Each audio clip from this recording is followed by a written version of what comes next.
Alright, I got all the boxes unpacked and I can actually move and breathe this time.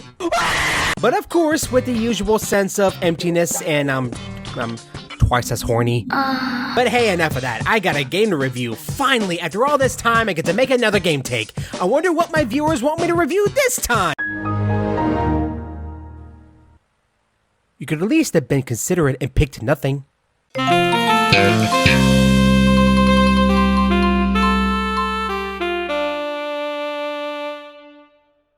It goes without saying that Cyberpunk 2077 was, emphasis on was, one of the most anticipated games of the whole decade, being developed by CD Projekt Red, who was also behind the critically acclaimed Witcher series, starring that one pretty silver-haired dude with those menacing yellow eyes, and yep, he's totally not a vessel for Xehanort.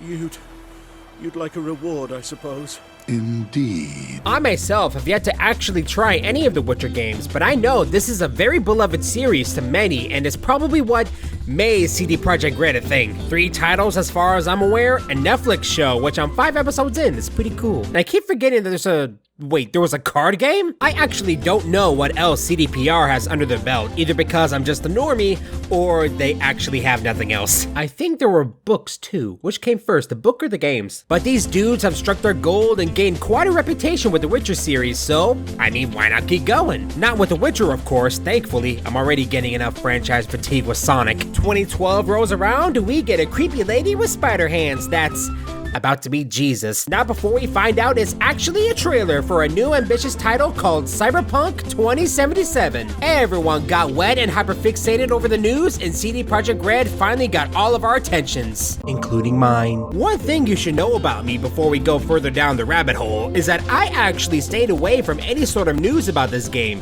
The only exceptions being, again, the 2012 trailer and now the 2019 trailer, because, well, it was E3 and, well, Keanu Reeves was in it. Then check this out. Suck his dick, just like you said you were gonna do. Those 2 trailers were the only material I've looked into before Cyberpunk's release. Cyberpunk finally got a release date. Pre-orders were being pushed out, a collector's edition was being made, and the game wasn't going to be just on the Xbox One, thank God, and the game was finally going in full promotional mode. And while everyone else was anxiously waiting for any more juicy details on the game, whether that being trailers, gameplay, demos, and or live streams, I instead ignited full hermit mode and avoided all of the news until release, hiding in my bunker with my $5 TV satellite and a lifetime supply of Pringles. I loved what I was looking at already. I mean, hot robot people, tech galore, whatever this thing is, but I want it. And I just wanted to jump into the game fully surprised. I didn't want to know anything yet. I wanted to enjoy everything the game had to offer by my own merit. I'm just a huge cybernetic whore who eats up futuristic space-looking crap like nacho cones. Which, by the way, I forgot to check out this one recipe I found. As many as you can get, kind of just to cover the top. And then you're gonna get your hands in here and just blend them in, just like that. Yeah. White women shouldn't cook. No, they shouldn't. I did the same thing with No Man's Sky, which was looking like a fun space survival game which has you going from galaxy to galaxy, planet to planet, and well, that didn't go so well from what I remember, but at least it got better now. Mighty number 9. I wasn't fully on the fence with Mega Man games at the time, but considering this was being developed by one of the big guys behind Mega Man, and it had a TV series on the way, I was anxious to get into the game. And at the end of the day, even if it's not perfect, it's better than nothing. Okay, I guess I just have a shit voice in games. But at least considering the love and care CD Projekt Red puts into their games, I just know that they'll release one of the best video games of- okay, we're not doing this. I'm not gonna waste y'all's time. We all know what happened. It's shit. It was a complete, utter garbage heap of a release, and there was no excuse. Despite my full hermit mode, I tried so hard to keep my optimism up as I waited for my copy of Cyberpunk to arrive, because Amazon canceled my order, so I had to wait a week. The whole development process of the game is obviously something I was totally oblivious to coming the game's release, so any of you watching may know a lot more about the game's development more than I do, because maybe you've watched some of the trailers and live streams that I've intentionally missed, and that's great, that's wonderful, that's all fine and dandy. But despite me saying that, there will be some special snowflakes coming to this video blurring up my comment section because maybe I've missed something, or maybe I've said something about the game that they don't agree with. I just want to give a fair warning that this video, while critical in some sense, it'll be more casual rather than informational. I'll just give out the whole development details as I go along with the video. If I miss something, then it's probably because I'm saving it for a part 2 or 3 or however long this series is gonna be, because oh my god, I am packed to the brim with material. I just said there'll be a part 2, didn't I? So for whatever reason you have your pitchforks in the air, just know that I'm just one person out of the many people who have played this game, and there's bigger and better people who probably have given a more in-depth look at the game in a shorter period of time. I'm not even that big of a channel, guys. Speaking of, it's my channel, my video, my thoughts, my opinions. It's common sense, guys. My opinion shouldn't alter yours. If you're gonna be angry, you're gonna embarrass yourself, and I could care less if you do. Like I said a second ago, this game take review will be more than one video, despite how bad it can possibly get. Or good, who knows. I just want to try my best not to cut out any fluff, despite that's what I usually do for my other game take reviews, or for any other video for that matter. Also, I tend to digress a lot, so be expecting a lot of that. My point being is that I just want to get these videos out in full confidence that I've said everything I wanted to say, and I've addressed everything that I've written down. See all this footage? That's all gonna be thin sliced salami pretty soon. Look, I've waited almost a decade for this game to come out, and I feel like a simple 20-minute review just wouldn't cut it for a game that I've been dying to play for years, and a game that is expansive as it's entitled to be. No cuts, no clips being left out, and as you can tell from my fully animated self, I am going as all out as I possibly can. So, without further ado, let's finally get started and get down and funky with Cyberpunk 2077. Matters not where you're from, matters not where you start. What matters here is the walk you walk. In Night City, the city of dreams.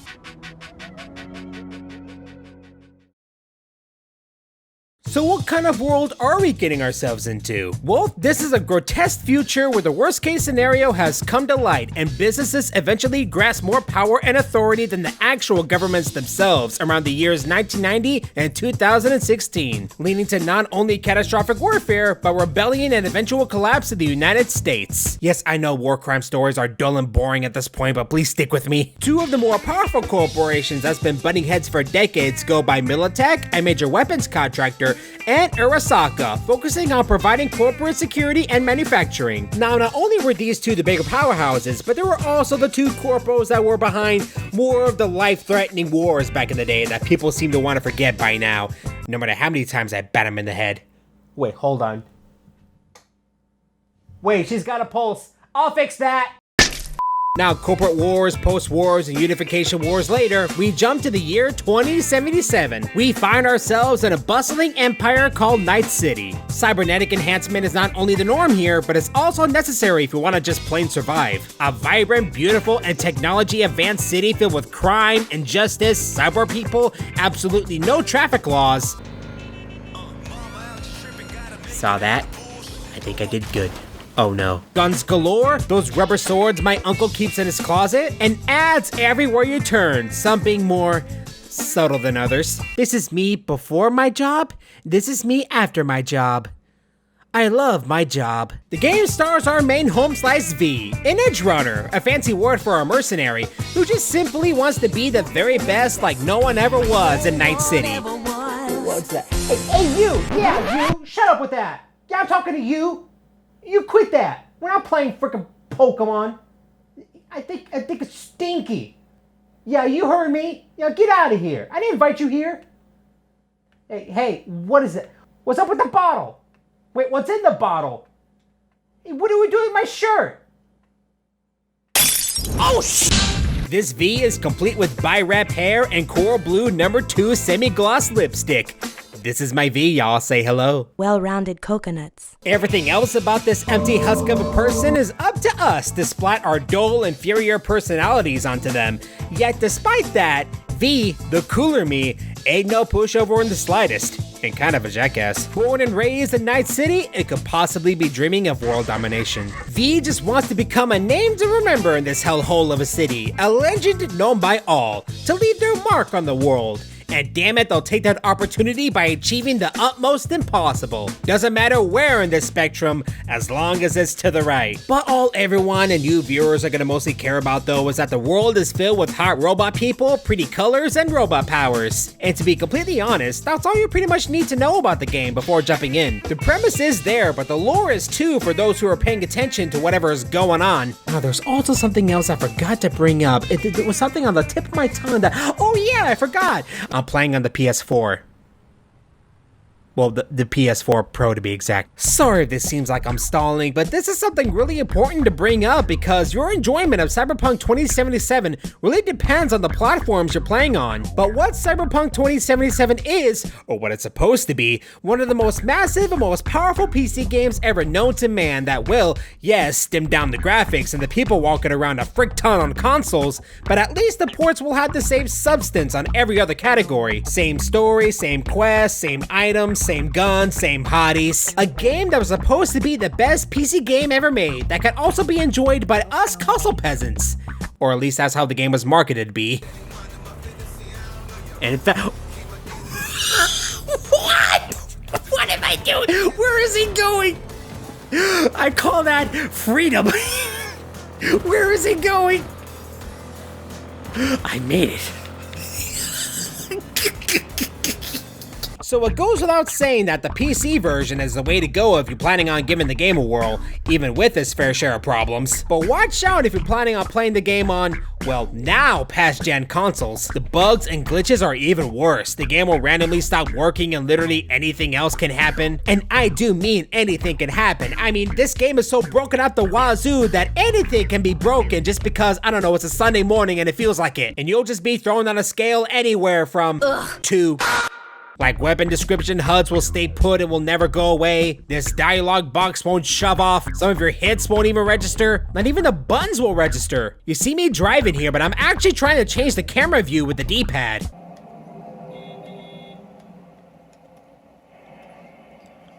Stupid game! Render load times will take longer than they should, and yes, by my footage right here, it's still a problem. Your gun will just randomly disappear out of thin air and you're stuck in this chase scene because It's good you're here. We're about to start. The menu takes too long to load. The game will hardly let you read text messages. You can't loot dead enemies. My mantis blades need some blood. What the? Oh, there they are. This dead guy likes himself a little too much. Well, why am I in the chick's body now? Well, where am I? How are you doing that with your phone? Why is my skin stretching to the ground? This port is in very rough shape, but it's the port I grabbed because I don't know. I mean, I get a map of Night City and a few postcards. I knew what I was getting myself into, but I did it anyway. Hell, I had to reorder it from Amazon. I knew what I was doing. Now, again, I am playing this on the PlayStation 4 Pro with slight, I'd heavily stress, improvements compared to its predecessor. But in the end of the day, it doesn't make a lick of difference from what I've heard. And even without a quote-unquote current-gen upgrade, I heard the game runs just fine on the PlayStation 5 and even the Xbox Series X because, I mean, of course it will. That thing is a literal PC and we're sleeping on it. Or maybe we're just using it to store our leftovers in. Laugh at my jokes, damn it! Now, about that current-gen upgrade I was speaking about earlier, it is slated to be released sometime later this year, but from what I've heard, the state of the game on those bad boys does put the past-gen consoles to shame, even with the way it is now. Why not just buy a PS5 and stop complaining? Oh wow, I never thought of that earlier. Let me just pull out my phone and I'll order one right this second. You have a PC smart ass. Well, anyway, I'm not saying that the PS4 and Xbox One versions are completely unplayable, but they are, without a doubt, the worst possible ways to play the game. I actually started playing on this date right here. I believe the game already received around 2 or 3 hotfixes by the time of me recording right now, so how relevant all this is to whoever's watching in the future is really up to their perspective, and if I can actually get these videos out on time. Now, some of you might also recall, and most of you didn't, I started a new fucking Chio series that was being an entire playthrough of this godforsaken port. But since Cyberpunk won the poll of what I should cover next on Twitter, I just scrapped the idea and decided to use the gameplay footage for this Game Take series. So then I actually started my legit, for real this time, playthrough on this date right here. A new hotfix was released and yep, the floating phone is still there. Even the chopsticks are floating. Excuse me? Can I just say that I love how you've already taken up 10 minutes talking about this game, and haven't even jumped into the actual game yet. I'll be surprised if anyone is still around watching. Well, that's what multi-part review means. Cyberpunk means a lot to me. Weren't you paying attention at the beginning? You monologue so hard, you just became white noise after the first 10 seconds. Oh, like you can do better. Well, go right ahead. I'm not stopping you. Okay, then I will. This game is The end. There. I just created a review easy enough for the only 3 people watching to understand rather than having to listen to another white gaming YouTuber who sounds like he gargles on dick. You've already wasted enough of everyone's time. Which, by the way, contradicts your entire argument. You still sound like you suck penis. Don't you have anyone else you can annoy today? Oh wait, as a matter of fact, you do. Do not put me in the same room with that tabby bimbo. Aw, why not? I mean, after all, she's in heat again. You wouldn't. Oh, Ellie! Okay, I retract what I said. Let's just keep going. So we start out the game at the bar called the Coyote Kojo, and all of a sudden, I just met the love of my life. Hey, you. Hey, you want to glitch up for me?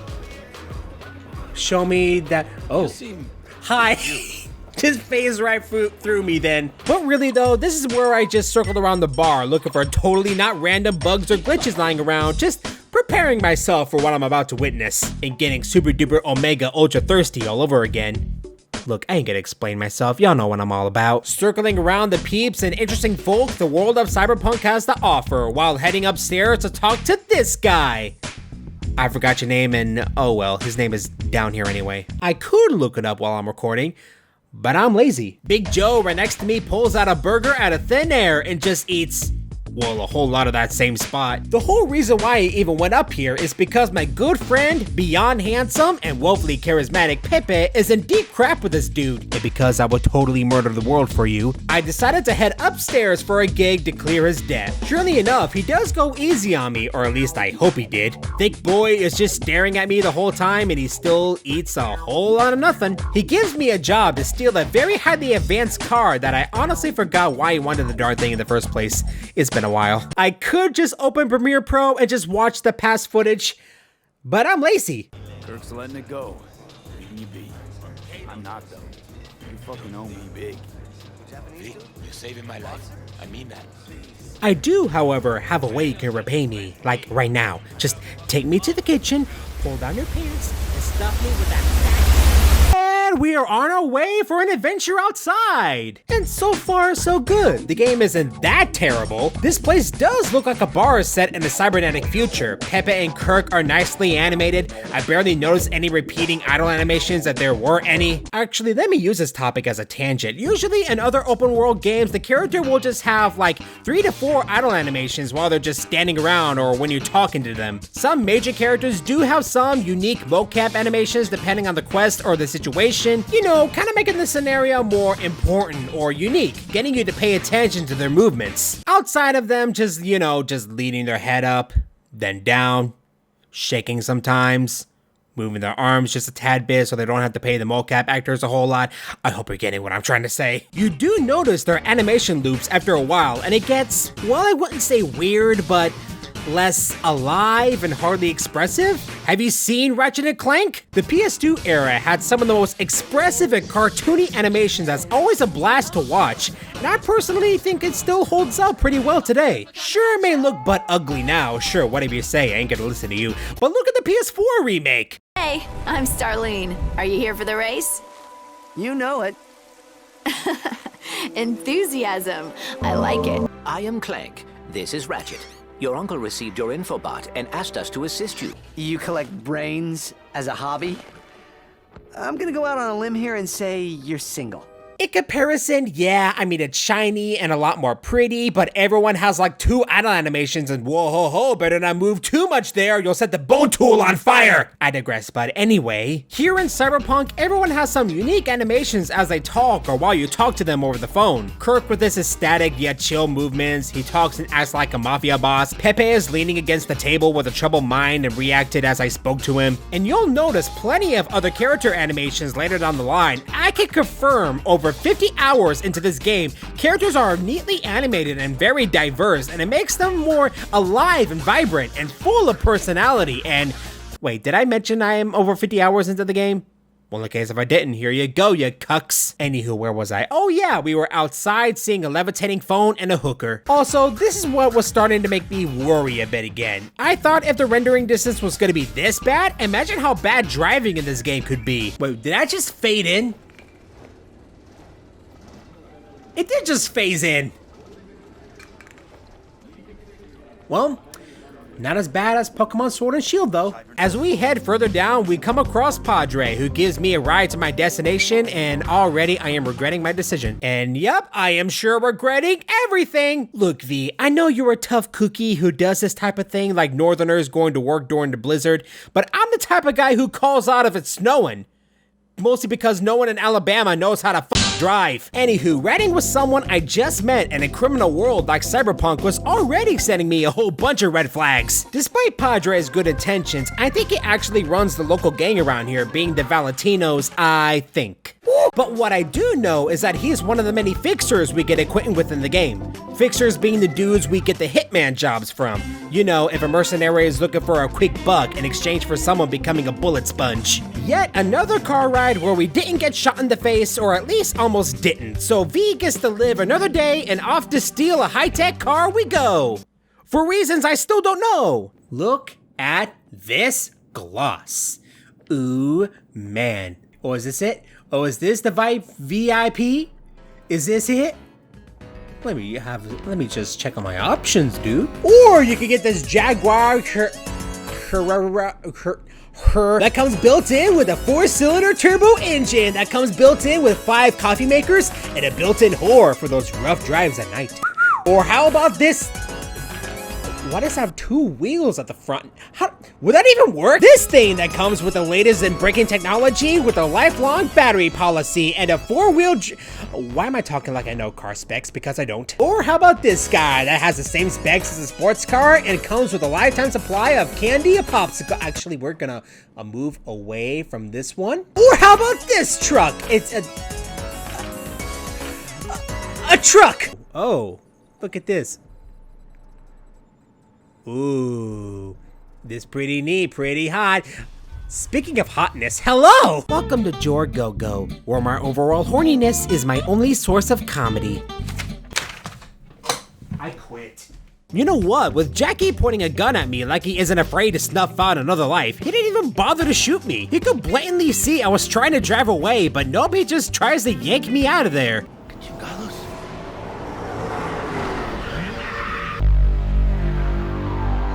The NCPD has arrived and already knows where I am and where I've been outside the city, that nosy peeper. You know, there is a limit to how much I want the government to know about me, but investigating the attempted theft seems a little too troublesome for our lovely neighborhood cops, and the big head suggests to straight up kill us. Okay, well, it was nice knowing it, big guy. Bye-bye. Ouchie, ouch. Okay, let me just talk about these bad boys while I'm on the subject. So the NCPD are here for one thing and one thing only: to neutralize any nearby threat and to put the citizens in their place, even if it requires some bullets. And no one seems to think that highly of them, and well, for good reason. Calling them badges and using the cops as a last resort if no one else is available. So it goes without saying that police brutality is a strong theme present in the game, and it's especially relevant considering what's still going on out there. I mean, hell, at this point, they might as well be considered their own game. Yeah, I'd fuck pigs, but would you fuck a pig? I'd fuck a pig. Oh wait, wrong pig. I mean, hell, even worse, children's programming in this universe is happily enforcing this kind of brutal behavior and turning kids into bootlickers. Look, it should go without saying that the world of Cyberpunk doesn't take subtlety very well, and it becomes very loud and gruesome no matter the theme, metaphorically and in-game, whether that being, again, police brutality, technology over the minds, political injustice, and government dethroning, even if it is told through a borrowed Doberman and a punching bag pug. Welcome to Safe and Sound. My name is Sergeant Dobbs. Well, someone over at CD Projekt is a major furry. There's already porn of you, I'm sure of it. There isn't any. I just checked. Well, there's a first for everything. But a 5-minute long loading screen later, geez, I thought Sonic 06 was this bad. Just kidding, we're just dumped in an alleyway. Well, good to know the cops at least care about us being alive. This is also where we get to meet the hunky-dunky boy named Jackie. Like, without looking into the abyss of a gun barrel, but this time for real. Again, this is what I'm saying about the characters having unique animations, or at least since this is the beginning, and the devs wanted to shoot full barrels right out the gate and expects us to become numb to the problems and flat-out laziness later on. Hello? Does anyone else feel this way too? No, just me? Okay, I'm going back in my hole. No. But okay, for real though, the animations are just really good. The dude expresses himself with his stance and head gestures as he talks, and just by his body language alone, I can tell what kind of person this dude is. He looks fun to be around, and his bouncy movements correlates with his choice of words, and he seems very bubbly and poppy for someone who just got his teeth knocked right out of him. So yes, I would love to have a nice friendly lunch with you. You're probably not romanceable, but at the very least, we can have a nice friendly conversation. Actually, we don't do that. We're cut to a montage with everything that goes down between me and Jackie for about over a year. While some talk show dimwit gives us the deets on what kind of city is Night City, which is again just a huge dick measuring contest, but everyone is horny, money hungry, and owns a freaking Gatling gun to their pants. BRB, honey, I forgot the eggs! But anyway, there really isn't a problem with this cutscene giving us the grand scale of the city and the expectations of the streets, so yeah, the montage of everything happening and all the pew-pew, the dancing, and the hotties is all good and fine, even though I have no idea what's going on. Like, who is this doctor guy? What's in the box? Did I just move in with him? Wait, that was a split second. Did you just slap my ass? No, really, seriously, did you? Did you? Do it again. No, please, do it again. I'm desperate for human contact, please do it again. But now, considering our best boy Jackie, there is a problem. I feel as if this cutscene serves as an excuse to pass time and makes us assume that me and Jackie are all buddy-buddy now without actual interactions or bonding. I don't know, I mean, I'll take this over how Ratchet automatically became buddy-buddy with Clank in the PS4 remake any day, if you want a comparison. Look, I'm sorry, I just really don't like the PS4 remake, okay? If you want me to butcher it in the future, you know where the comment section is. I just don't understand why the game would hold Jackie up on a giant pedestal and act like it's the best thing that ever happened to V if it's all reduced to a montage and the game expects us to act shocked when he dies later on. Oh yeah, he actually dies later. And no, I didn't spoil the game for you. You want to be mad? Look at the Cyberpunk trailer from 2 years ago! If you're gonna make an important character to the plot, or at least an important character to the protagonist, don't flat out show the death in a trailer. I mean, sure, it's still a sad moment in the game, but I don't like seeing another homeboy being reduced to just being another big sad bait character, which at this point I'm kinda sick of now. With that tangent over and done, we get to another gig, and I'm not sure how long we've been out of the murder scene, but Jackie offers me a military shard to brush up my skills. Gameplay-wise, this is just a tutorial of the game, but in perspective of the story, either he thinks I'm just a small and shrimpy stick bug, I mean he ain't wrong, or he just wants to show me some of that good, so inject those zeros and ones into my neck, boy. Let me see what you got. There's one thing you should know about Sonic Unleashed before spending your hard-earned money on it. It's a big piece of garbage. Big piece of garbage. Finally, someone who makes sense. It'll give you the choice to dive into the simulator, or you can skip it if you already know how to play. But if you are starting out on this game, then of course slam that chip right into your brain. Just hope it doesn't get deep fried sunny side up. Because despite Cyberpunk being a first-person shooter, there's a lot more you need to take in before you get thrown to the dogs, like stealth and quick hacking. Stuff that makes fights just a tad easier by being a sneaky sneak. But also stuff that's pretty mandatory to learn if you want to see tomorrow. It's also the crap I just want to brush to the side for now, since I personally learned how this stuff works 9 hours later because I'm a dumb idiot. Now, gonna be real with y'all. Does anyone else feel like first-person shooters can get repetitive and samey? I was talking about this game with my deli boss at work, and he brought up a very good point I haven't thought of until he mentioned it. He said that he would have enjoyed the game a hell of a lot more if it wasn't just another first-person shooter. And if y'all think I'm going off of someone else's opinion like a petty thief, then check out my Game Take episode on Halo Combat Evolved, where I seldomly echo the same song. But also, since Halo 2 has been on my list for so long it's starting to mold, I I might as well bring up this tangent now while it's still relevant. I personally feel like first-person shooters are not only the easiest video game genres to not only play, but to learn the base mechanics. It's usually the right trigger to shoot, clicking the right stick to crouch, square to reload, triangle to swap weapons. You aim at something and then you shoot it down until you see enough of that red juice spill out and the body hits the floor. Not saying it's awful, but it gets repetitive after a while is all I'm saying. Yeah, other genres like platformers and hack and slashes fall under the same samey umbrella too, but we've seen many types of games that manage to shake up the respective formulas, either that being new gameplay ideas or style. Games like Bayonetta, A Hat in Time, Metal Gear Rising: Revengeance, Ninja Gaiden, and Super Mario Odyssey. Not saying that there aren't any first-person games that manage to separate itself from the rest, because there are, like Overwatch. Initiate snoo snoo! A game that requires team-based combat and some characters are not built for going pew-pew all the time and Blizzard can go get bent. There's also Doom, a game to come to if you need some stress relief. Maybe there's that one coworker you have to deal with so you want nothing more than to gouge their eyes out and make them swallow their own lungs by ripping them out! I'm not the most passive person in the world, I admit. Also, there's the Metroid Prime games. It's literally a 3D Metroid game. It speaks for itself. Comparing Cyberpunk to those games though, even with cybernetic abilities, it just doesn't do enough. And admittedly, it is difficult to do a whole lot with first-person shooters without making the player throw up on the carpet.